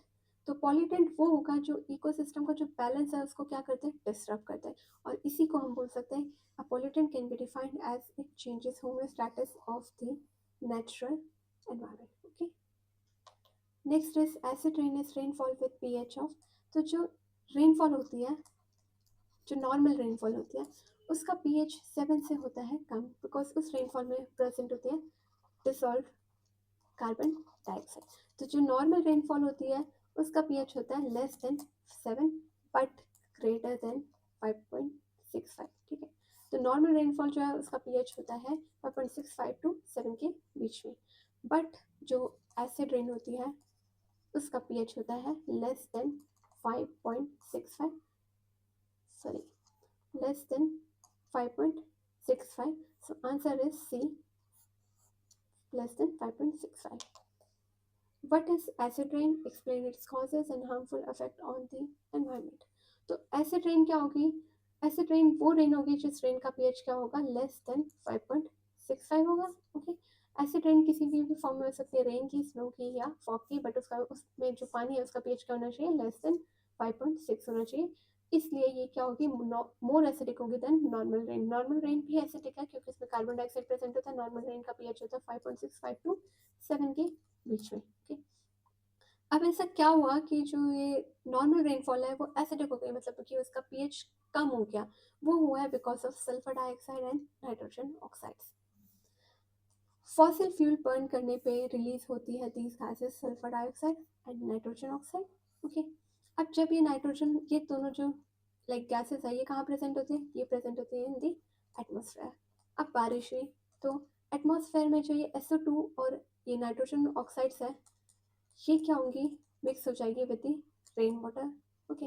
Rain water पे मिक्स होने के बाद सल्फर डाइऑक्साइड बना देगा sulphuric acid and nitrogen oxide बना देगा नाइट्रिक एसिड, और इन एसिड्स की वजह से रेन वाटर का जो पीएच होता आता है वो हो जाता है कम, लेस देन 5.65, ओके।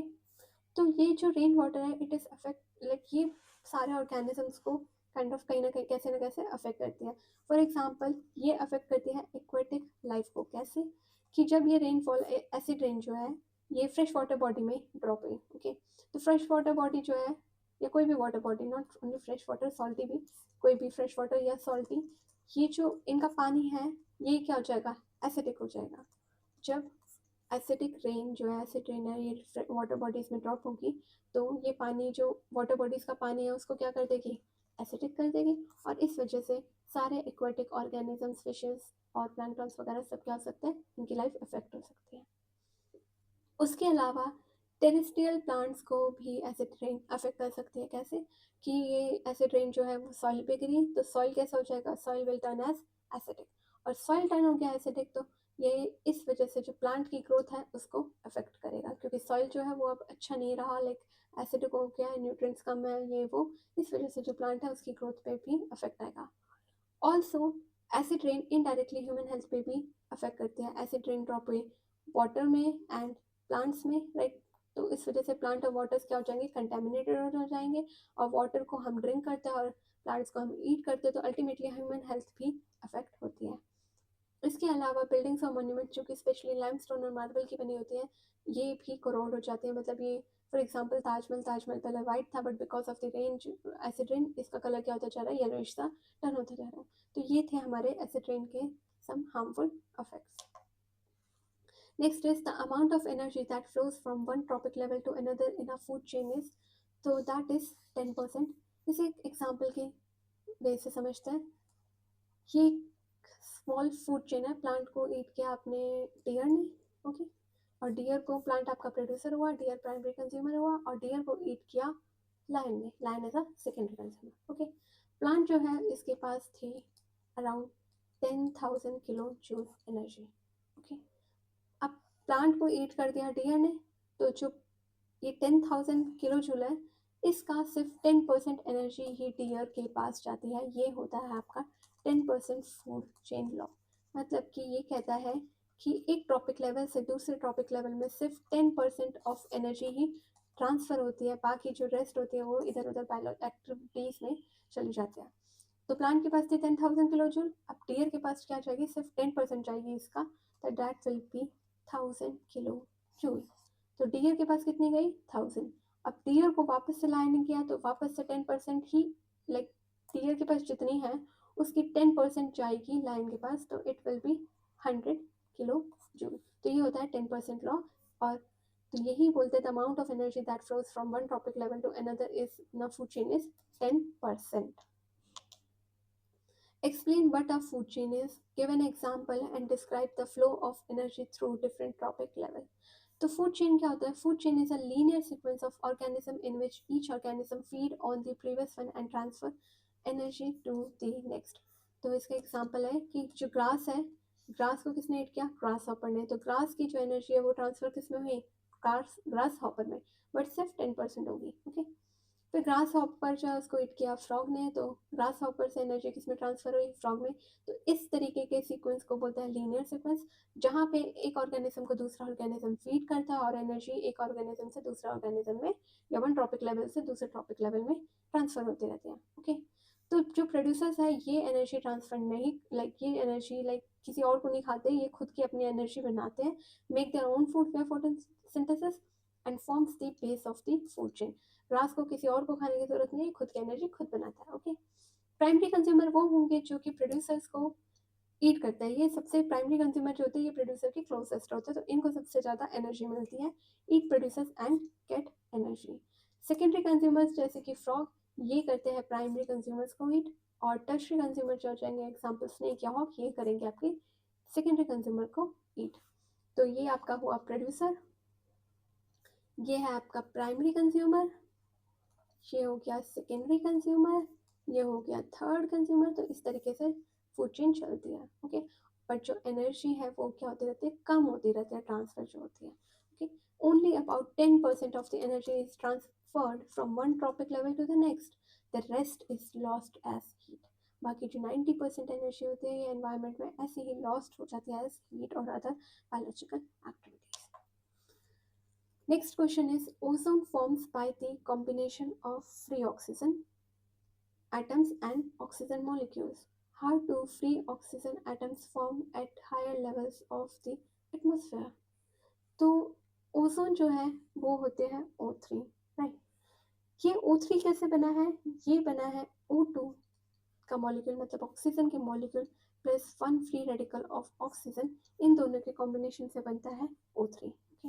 तो क्वेश्चन ये पूछ रहा है कि ये तो लाइक ओजोन जो है ये ऑक्सीजन के, लाइक ऑक्सीजन का जो मॉलिक्यूल है उसका और एक फ्री ऑक्सीजन एटम के कॉम्बिनेशन से बनता है, ये हमें पता है, ठीक है। बट जो ये फ्री ऑक्सीजन है, सिंगल ऑक्सीजन है, ये एटमॉस्फेयर में कहाँ से प्रेजेंट होती है? तो ये होती है आपकी present because of the splitting of the molecular oxygen into free oxygen atoms in the presence of high energy UV radiations. तो वी नो कि ये यूवी रेडिएशंस जो होती है ये कौन कर रहा है? सन से आती है यूवी रेडिएशन।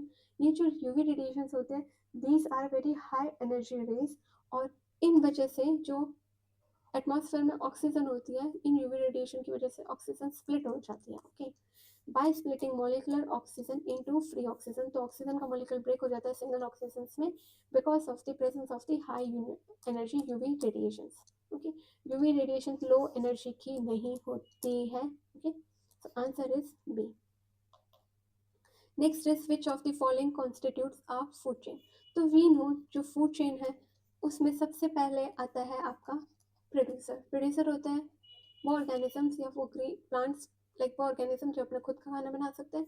तो आउट ऑफ दीज जो ग्रास है वो आपका क्या होगा? प्रोड्यूसर होगा। तो जो बी ऑप्शन है ये यहीं पे क्या हो जाएगा? कट हो जाएगा, इसको हमने लाइक हटा दिया। नेक्स्ट जो है प्रोड्यूसर के बाद आता है आपका प्राइमरी कंज्यूमर। ओके, जो कि किसको खाएगा? प्रोड्यूसर को ईट करेगा। अब जो वीट है, wheat can not eat grass, है ना? तो इसका ये भी आपका क्या हो जाएगा? गलत हो जाएगा। वीट जो है ये भी खुद क्या है? एक प्रोड्यूसर है। प्रोड्यूसर प्रोड्यूसर और एप्पल भी एक प्रोड्यूसर है, तो ये आपका हो जाएगा गलत। ठीक है, फिर उसके बाद आता है grass, fish and zebra. Fish जो है ये क्या कहते हैं? ये एक्वाटिक है, वेरस जो जेब्रा है ये टेरेस्ट्रियल है, तो इसका कोई फूड चेन का मतलब नहीं बनता। एक्वाटिक फूड चेन्स अलग होते हैं, टेरेस्ट्रियल फूड चेन अलग होते हैं, तो answer will be A. Grass, grass will like grass, तो गोट जो है वो ग्रास को ईट करेगी एंड गोट को ह्यूमन करेंगे eat. Okay, so answer is A. Which of the following limits the new number of trophic levels in a food chain.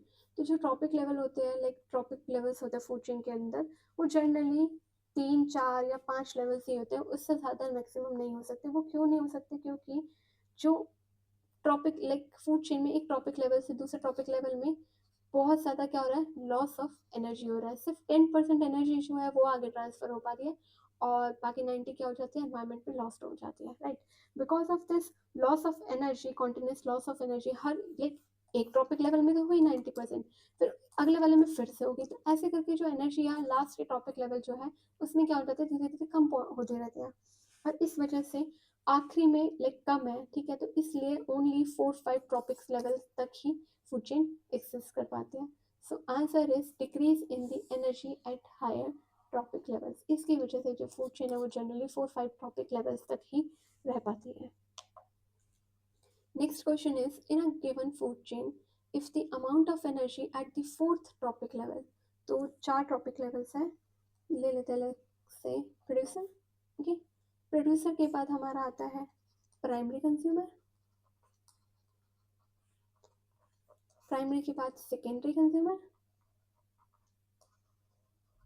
और secondary consumer, wait, इसको हम हॉरिजॉन्टली लिखते हैं, यहाँ पे लिखते हैं। ओके, तो सबसे पहला आता है हमारा प्रोड्यूसर, प्रोड्यूसर के बाद आता है प्राइमरी कंज्यूमर, प्राइमरी कंज्यूमर के बाद आएगा सेकेंडरी कंज्यूमर, और सेकेंडरी कंज्यूमर के बाद आता है आपका टर्शरी कंज्यूमर। ओके, तो ये आपके 4 ट्रॉपिक लेवल की एक फूड चेन हो गई। तो इसने बोला है कि जो 4th ट्रॉपिक लेवल है उस टाइम पे एनर्जी कितनी प्रेजेंट है? 6 किलो जूल प्रेजेंट है। ओके, तो बताना है कि प्रोड्यूसर लेवल पे कितनी एनर्जी थी। ओके, तो 10% लोग कहते हैं कि हर उस पर क्या हो जाता है? 10% होते रहते हैं। तो अगर आपको वापस जाना है तो एक ट्रिक केस कि ये 6 है, तो इस पे आपकी होगी 60 किलो जूल। ओके, इसके बाद प्राइमरी कंज्यूमर के पास होगी 10 से मल्टीप्लाई करते जाओ वापस आने के लिए, तो इस पे होगी आपकी 600 किलो जूल। और इसके बाद आपके प्रोड्यूसर पे होगी 6000 किलो जूल। ओके, तो answer is A 6000 kilo joule. वापस आने के लिए you have to multiply by 10, और अगर आप आगे जा रहे हो तो आपको क्या करना होगा? Divide by 10। फॉर एग्जाम्पल अगर आपसे बोला जाता कि प्रोड्यूसर लेवल पे 5000 किलो जूल एनर्जी है, आपको बताना है कि सेकेंडरी पे कितनी होगी, सेकेंडरी कंज्यूमर के पास कितनी एनर्जी होगी। तो प्रोड्यूसर के बाद आपका आएगा ये प्राइमरी, तो आप करोगे डिवाइड, तो 5000 से को 10 से डिवाइड करोगे तो मतलब प्राइमरी कंज्यूमर के पास होगी 500 किलो जूल। उसके बाद सेकेंडरी के पास कितनी होगी, सेकेंडरी कंज्यूमर के पास होगी 50 किलो जूल। तो ऐसे नेक्स्ट टॉपिक लेवल पे जा रहे हो तो डिवाइड करोगे और वापस आ रहे हो तो you have to multiply. So answer is A 6000 kilo joule. Bad ozone is found in, तो बैड ओजोन जो है वो होते हैं ट्रोपोस्फेयर में प्रेजेंट, और bad ozone will act as a pollutant for plants and humans.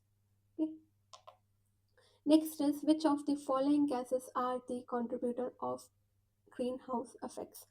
तो carbon dioxide, methane gas and nitrous oxide जो है, ये तीनों ही क्या है, ग्रीन हाउस गैसेस है।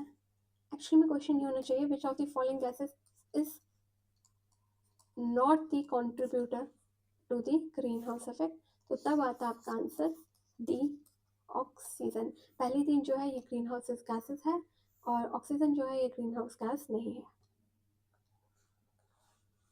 Next is what is green house effect, explain its causes and harmful effect on the environment. तो वी नो कि जो अर्थ है it is the only planet जहाँ पे लाइफ एग्जिस्ट करती है, बाकी किसी प्लानट पे लाइफ एग्जिस्ट नहीं करती। क्यों नहीं करती, लाइक कुछ प्लानट जो है उनका टेम्परेचर बहुत ज़्यादा हाई है, कुछ प्लानट जो है उनका टेम्परेचर क्या है, बहुत ज़्यादा कम है, वहाँ पे माइनस में टेम्परेचर होता है। ओके, तो अर्थ पे वो ऑप्टिमम कंडीशन है जिसके लिए लाइफ, लाइक जो लाइफ के लिए चाहिए, लाइफ को एग्जिस्ट करने के लिए चाहिए, तो इस वजह से अर्थ पे जो है लाइफ एग्जिस्ट करती है। अर्थ का टेम्परेचर जो है वो वार्म रहता है जितना लाइक लाइफ को चाहिए सर्वाइव करने के लिए। तो जो अर्थ का टेम्परेचर ये वार्म हो रहा है, it is because of a phenomena that is called green house effect. तो ग्रीन हाउस इफेक्ट एक फिनोमिना है जिसमें अर्थ का जो सरफेस है वो वार्म रहता है, अर्थ का atmosphere as well as earth का सरफेस दोनों क्या रहते हैं, वार्म रहते हैं। ओके, जो ग्रीन हाउस इफेक्ट है जो कि रिस्पॉन्सिबल है like for the earth surface warming, ठीक है, it is because of some gases, for example carbon dioxide, methane, nitrous oxide and water vapour. तो ये गैसेस है जिसकी वजह से अर्थ पे ग्रीन हाउस इफेक्ट हो रहा है। सो इन गैसेस को बोलते हैं ग्रीन हाउस गैसेस। ओके, ये जो गैसेस है ये अर्थ के एटमॉस्फेयर में प्रेजेंट होती है। सपोज करो ये है अर्थ और ये है अर्थ का एटमॉस्फेयर। ओके, ये है सन, सन से आती है during the day time radiations, ये रेडिएशन अर्थ के सरफेस पे जाके क्या हुई, हिट हुई। ओके, अर्थ के सरफेस ने रेडिएशंस को क्या कर लिया, एब्सॉर्ब कर लिया, हीट, इस हीट को एब्सॉर्ब कर लिया है और अर्थ क्या हो गई during the day time, warm. अब क्या हुआ नाइट में, अर्थ ने इन हीट और ये रेडिएशंस को वापस से रेडिएट बैक किया। तो कुछ रेडिएशंस तो एटमॉस्फेयर से, अर्थ के एटमॉस्फेयर से बाहर चली जाएंगी, बट कुछ हीट को एब्सॉर्ब या कुछ रेडिएशंस को अर्थ का एटमॉस्फेयर क्या कर लेगा, एब्सॉर्ब कर लेगा, क्योंकि अर्थ के एटमॉस्फेयर में प्रेजेंट है carbon dioxide, methane, nitrous oxide और वाटर वेपर। तो ये जो गैसेस है, ये ग्रीन हाउस गैसेस, ये इन हीट को, कुछ हीट को क्या कर लेगी, एब्सॉर्ब कर लेगी और वापस से रेडिएट बैक करेगी टुवर्ड्स दी अर्थ, अर्थ को वापस भेज देगी अर्थ के सरफेस पे। और इस वजह से अर्थ का जो सरफेस है वो क्या हो जाएगा, warm during the night also, earth का atmosphere as well as earth का सरफेस वेयर, सरफेस। ओके, तो इसी को बोलते हैं हम green house effect. So it is a naturally occurring phenomena responsible for the warming of Earth's surface and atmosphere due to trapping of heat by greenhouse gases such as CO2, methane, nitrous oxide and water vapor. अब क्या है कि like suppose करो कि अर्थ के जो atmosphere में जो ग्रीन हाउस गैसेज हैं इनका परसेंटेज इंक्रीज हो जाए। ओके, कि गैसेज ज़्यादा परसेंट में प्रेजेंट हो on the atmosphere of the earth, in the atmosphere of the earth. अब अगर इनका परसेंटेज बढ़ गया तो कुछ जो रेडिएशन जब अर्थ ने वापस पे बैक भेजी थी तो कुछ रेडिएशन जो निकल गई थी और ज़्यादा रेडिएशन को क्या कर लेगा, और ज़्यादा रेडिएशन को एब्जॉर्ब कर लेगा। अगर ये और ज़्यादा रेडिएशन को एब्जॉर्ब कर लेगा तो अर्थ का जो एटमॉस्फेयर है वो और क्या हो जाएगा, वार्म हो जाएगा। और अगर अर्थ का लाइक टेम्परेचर और ज़्यादा इंक्रीज हो गया that will not be good for अस, ठीक है, इस वजह से ह्यूमन लाइफ को क्या हो सकता है, प्रॉब्लम हो सकती है। ओके, तो इसी को बोलते हैं हम ग्रीन हाउस इफेक्ट। अब जो ये ग्रीन हाउस इफेक्ट है मतलब कि जो अर्थ का ये टेम्परेचर धीरे धीरे बढ़ रहा है that is because of the increase in the green percentage of the green house gases. तो ग्रीन हाउस गैस सबसे पहले हमारी है कार्बन डाइऑक्साइड। तो कार्बन डाइऑक्साइड जो है वो सबसे ज़्यादा मेजरली रिलीज होती है due to burning of the fossil fuels. तो फॉसिल फ्यूल्स क्योंकि ह्यूमन पॉपुलेशन बढ़ती जा रही है, ह्यूमन को ज़्यादा नीड होती जा रही है, बहुत सारी डिफरेंट एक्टिविटीज़ परफॉर्म कर रहे हैं ह्यूमन, तो उस वजह से फॉसिल फ्यूल्स जो है वो ज़्यादा क्या हो रहे हैं, बर्न हो रहे हैं। ओके, ऑल्सो पॉपुलेशन की वजह से डिफॉरेस्टेशन हो रहा है, क्योंकि हम जंगल को काट कर सेटलमेंट कर रहे हैं, इंडस्ट्रीज सेटल कर रहे हैं, होम सेटल कर रहे हैं। तो डिफॉरेस्टेशन से क्या हो रहा है, प्लांट्स जो कि कार्बन डाइऑक्साइड को ऑक्सीजन में कन्वर्ट करते हैं, उनकी भी क्या हो रही है, नंबर्स कम हो रहे हैं। इस वजह से CO2 क्या हो रही है, बढ़ रही है। ऑल्सो इंडस्ट्री से भी CO2 और अदर नाइट्रस ऑक्साइड ये सब क्या होती है, रिलीज होती है। तो इस वजह से हमारी जो ग्रीन हाउस गैस है वो इंक्रीज हो रही है। नाइट्रस ऑक्साइड जो गैस है, ग्रीन हाउस गैस, ये नाइलन इंडस्ट्री, बायोमास बर्निंग और rich like nitrogen rich fertilisers जो है उनसे भी रिलीज होती है। ऑल्सो जो मीथेन है वो मिथोनिचनन बैक्टीरियाज जो है ये लाइक मीथेन को इंक्रीज कर रहे हैं। Agriculture practice releasing methane and nitrous oxide, तो ये सारे हमारे कॉजेज है जिस वजह से ग्रीन हाउस गैसेस क्या हो रही है, इंक्रीज हो रही है। Okay, green house gases increase हो रही है, अर्थ का टेम्परेचर इंक्रीज हो रहा है, राइट। तो अर्थ का जो एवरेज टेम्परेचर इंक्रीज हो रहा है उसको बोलते हैं ग्लोबल वार्मिंग। तो global warming is the rise in the earth temperature. अब अर्थ का टेम्परेचर इंक्रीज हो रहा है तो जो पोलर आइस है वो क्या हो रही होगी, मेल्ट हो रही होगी। पोलर आइस मेल्ट होकर पानी में कन्वर्ट हो रही है, वो पानी कहाँ जा रहा है, सी और ओशन में जा रहा है। इस वजह से सी या ओशन का लेवल भी क्या हो रहा है, सी का लेवल राइज हो रहा है। और इस वजह से हमारा जो इकोसिस्टम है डिस्टर्ब हो रहा है और एक्सट्रीम वेदर इवेंट्स देखने को मिलते हैं, कहीं फ्लड, कभी ड्रॉट, कभी स्टॉर्म्स, कुछ भी मतलब रैंडम वेदर हो रहा है। कभी बारिश हो रही है, कभी बहुत गर्मी, एक्सट्रीम ठंड, ये सब कुछ हो रहा है because of this green house effect. Okay, next is the match the items in the column 1 with column 2। तो इसके लिए हम और ये जो क्वेश्चन है एल्गर ब्लूम 15th वाला, 14th और 15th के लिए हम पहले ये क्वेश्चन करते हैं। What is algal Bloom, explain its causes and affect on aquatic ecosystem. तो एल्गल ब्लूम क्या होता है, क्या है, सपोज करो एक वाटर बॉडी है, कोई भी वाटर बॉडी है, फॉर एग्जाम्पल ले लेते हैं लेक। ओके, लेक या पॉन्ड, इनके सरफेस पे प्रेजेंट होती है एल्गी, राइट। प्लैंक्टॉन्स होती है एल्गी, फाइटोप्लैंक्टॉन्स। ओके, अब क्या हुआ कि इस पॉन्ड में जो न्यूट्रिएंट्स का लेवल है वो बढ़ गया, ठीक है। इसमें न्यूट्रिएंट्स लाइक फॉस्फेट्स, इस पॉन्ड में nutrients like phosphates and nitrates जो है इनका जो कंसंट्रेशन है वो क्या हो गया, बढ़ गया। ओके, जिसको बोलते हैं हम यूट्रोफिकेशन। कैसे बढ़ा कि यूट्रोफिकेशन क्या होता है, increase in the excess nutrients in the water bodies from fertiliser, sewage and industrial waste resulting in the increase in the biological productivity of that water. क्योंकि इस लेक में क्या हो गया, फॉस्फेट और नाइट्रेट का कंटेंट बढ़ गया बिकॉज ऑफ कुछ डंप्स वगैरह, इंडस्ट्रियल डंप एंड ऑल।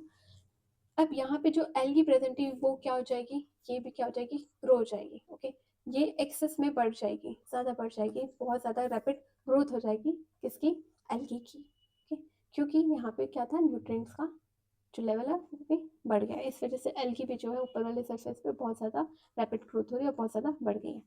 अब क्या हुआ, क्योंकि एल्गी बहुत ज़्यादा हो गई है तो एल्गी अब मरेंगी, एल्गी डाई होगी, एल्गी खत्म जल्दी से, एल्गी डाई हो गई। ओके, डाई हो गई, हाँ, ये एल्गीज जो है ये कहाँ चली गई, एल्गी की बॉडी बॉटम में।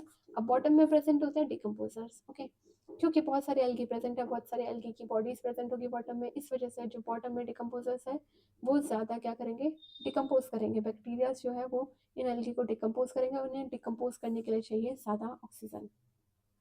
डिकम्पोजर्स जो है वो डिकम्पोज करते हैं बॉडी को in the presence of oxygen. Okay, तो अब एल्गी बहुत ज़्यादा प्रेजेंट है तो ज़्यादा एल्गी मर भी गई और वो नीचे चली गई, और इस वजह से जो डिकम्पोजर्स है उनका फूड ज़्यादा हो गया। ओके, तो ये ज़्यादा ऑक्सीजन कंज्यूम करेंगे टू डिकम्पोज दीज एल्गी।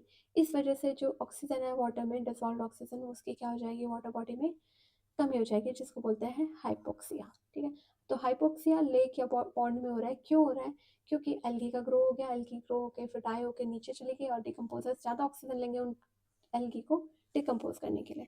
तो इस वजह से एक्वेटिक लाइफ जो है सर्वाइव नहीं कर पाएगी, क्योंकि उस लेक या पॉन्ड में क्या हो गया, ऑक्सीजन की कमी हो गई, राइट।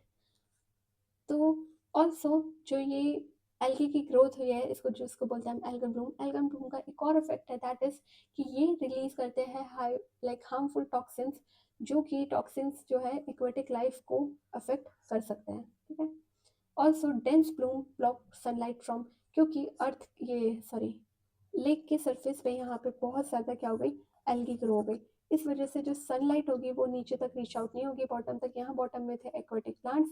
अब एक्वेटिक प्लांट्स को क्या नहीं मिली, सनलाइट नहीं मिली, तो ये क्या कर नहीं पाएंगे, फोटोसिंथेसिस नहीं कर पाएंगे, और इस वजह से जो पूरी एक्वेटिक फूड चेन है वो क्या हो जाएगी, डिस्टर्ब हो जाएगी। तो ये थे आपके effects of the algal Bloom.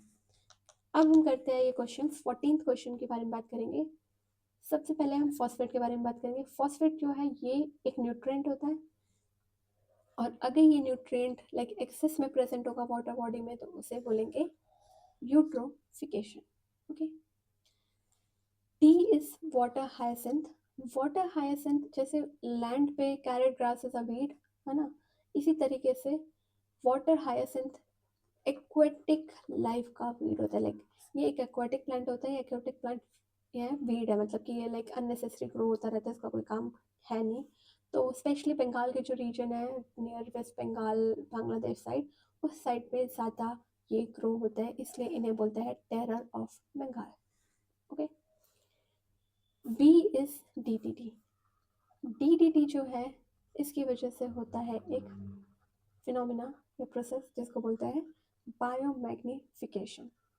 DDT जो है ये एक पॉइजन है, पॉइजन बोलो या टॉक्सिक बोलो। ओके, सपोज करो इसके लिए समझने के लिए कि बायोमैग्निफिकेशन क्या होता है, एक फूड चेन लेते हैं, फाइटोप्लैंक्टन, एक्वेटिक फूड चेन ले रहे हैं, फाइटोप्लैंक्टन, उसके बाद जूप्लैंक्टन, एंड जूप्लैंक्टन के बाद आए स्मॉल फिश।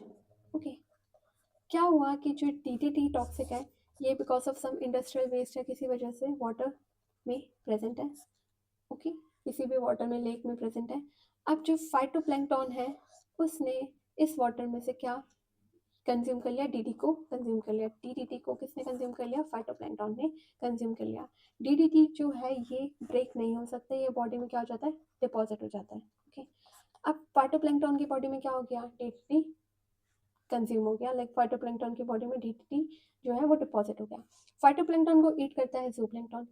ओके, क्या जूप्लैंक्टन सिर्फ एक फाइटोप्लैंक्टन को अपनी पूरी लाइफ में ईट करेगा, नहीं।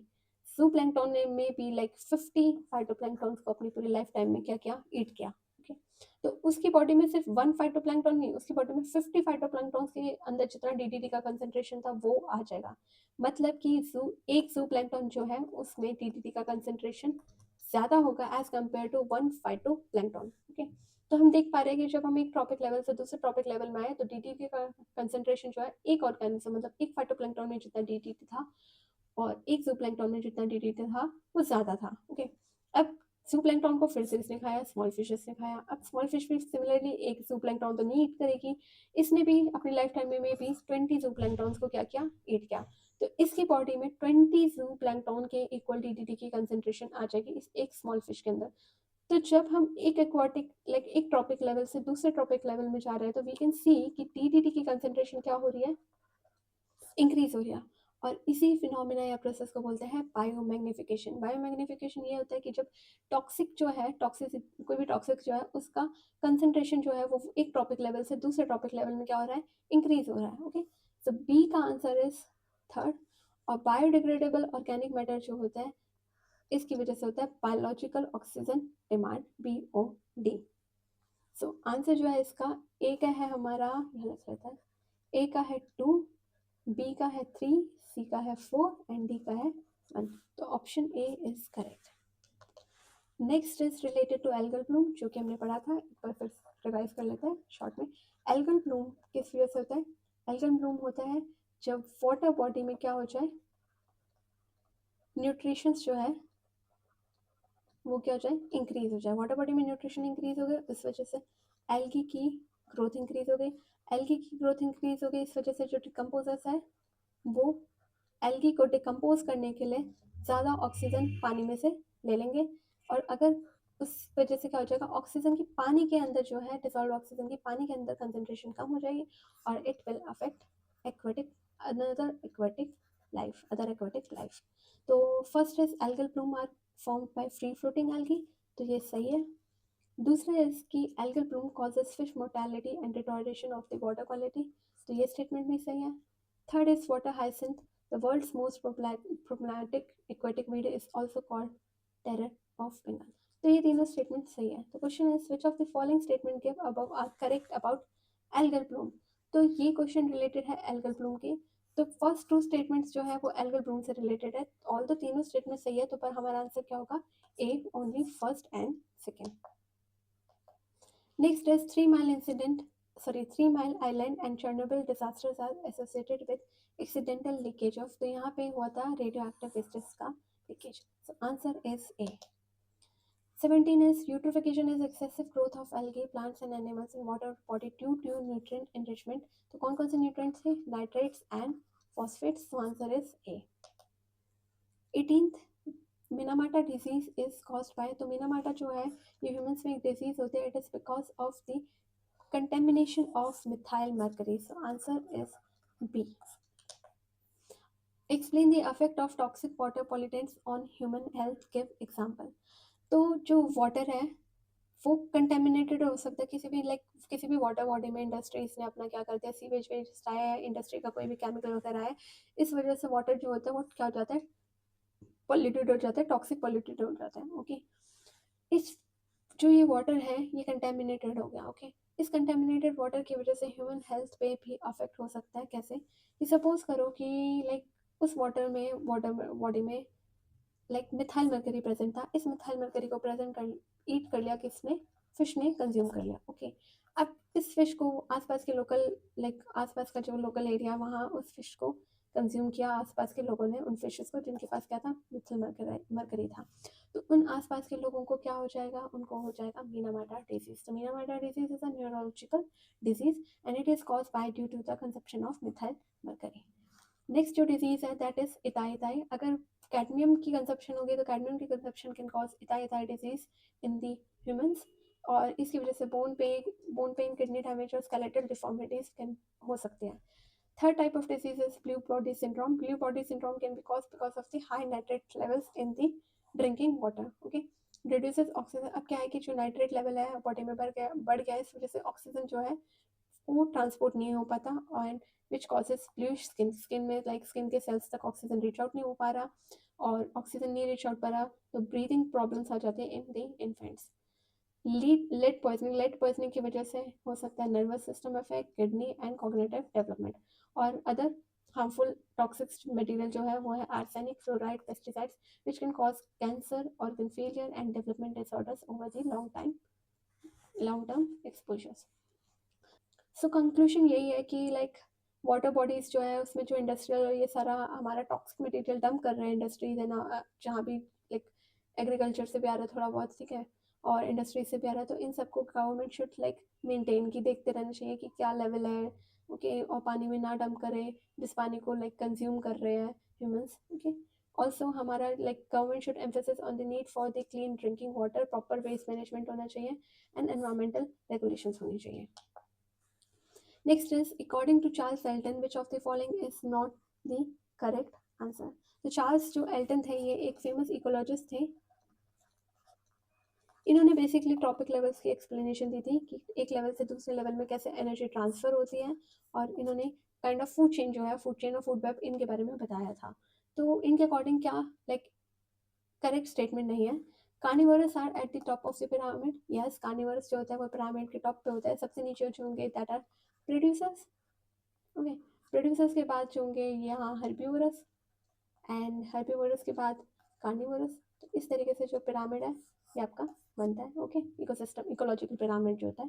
Producers are at the top of the pyramid, नहीं, जो प्रोड्यूसर्स होते हैं they are at the bottom of the pyramid. तो बी जो है वो करेक्ट स्टेटमेंट नहीं है।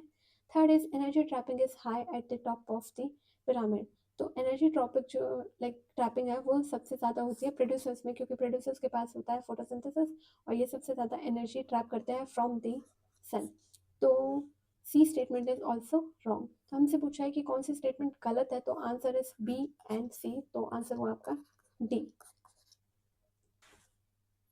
So last question is itai itai disease is caused by toxicity of which of the following. तो इताई इताई जो है वो होता है because of the cadmium. Cadmium की कंजप्शन जो होती है उससे हो सकता है इताई इताई डिजीज। तो इसके बाद जो है this is our last question, descriptive question.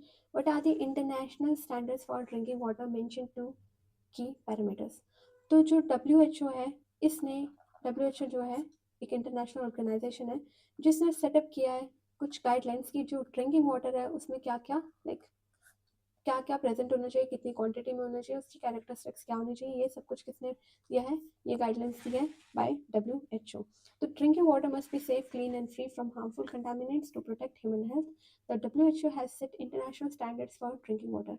Okay, तो सबसे पहले फिजिकल कैरेक्टरिस्टिक, तो कलर जो है कलरलेस होना चाहिए, ऑफकोर्स पानी का कलरलेस होना चाहिए, और शुड बी प्लेजेंट, उसमें स्मेल जो है, टेस्ट जो है वो प्लेजेंट होनी चाहिए, कोई भी ऐसी स्मेल या टेस्ट अलग सा नहीं होना चाहिए। Next is chemical characteristics. Drinking water का pH should be in between 6.5 to 8.5. Also उसमें जो solids अगर dissolved है that should be less than 500 milligram per liter. Calcium और जो मैग्नीशियम जो लाइक आयंस होता है ये प्रेजेंट होने चाहिए less then in the 500 milligram पर लीटर में।